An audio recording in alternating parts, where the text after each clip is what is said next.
Hapa tukipiga hesabu vizuri tunavuka, sababu Stade Malien ana pointi 8, Esperance de Tunis pointi 6, Atletico de Luanda pointi 5, sisi Simba tunao 1. Maana yake mechi inayofuata tunacheza na Atletico, tutakuwa ugenini, tunashinda. Let's say tunashinda hapa chap chap, tunakuwa jumla pointi 4. Afu Esperance de Tunis anacheza na Marine, anafungwa. Sawa, akifungwa huyo Esperance de Tunis, Marine anakuwa na pointi 11. Kwa hiyo hapa inakuwa bado inatufavor sisi.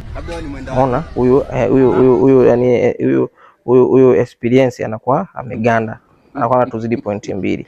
Mechi ya mwisho sasa sisi Simba tunacheza na Marine. Sasa huyu tunampiga kwa sababu tutakuwa naye nyumbani hapa, tunamgonga, tunakuwa tuna pointi 7. Tukiwa na pointi 7, Marine anakomea pointi zile 11. Anakuwa anaongoza kundi, sisi tunafuata. Alafu huyu nani Esperance anacheza na Atletico. Atletico de Luanda, huyu ana 6, huyu ana 5. Wakidraw inakuwa nzuri, sababu huyu anakuwa na pointi 6, sisi tuna 7. Alafu Esperance anakuwa ana 7.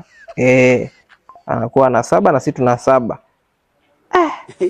Sasa huyu alitufunga nyumbani. Sheria inasema kama mwenzao alikufunga, maana yake wewe unakuwa umetoka, na hapa nyumbani kwetu tumedraw naye.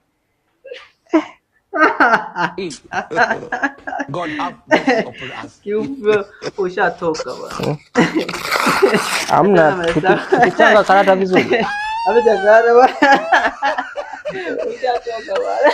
Tukichanga karata vizuri nasikia labda ombea ligi ife. Mimi nakwambia kwa sababu huwezi kujua timu inaweza ikapigwa faini ile timu zingine wakanyang'anywa pointi ukavuka. Ushatoka bwana, umebet. Na soka bet. Mimi siwezi kuacha kubet. Imekuaje? Umeshinda? Nili nani? Niweka jiji.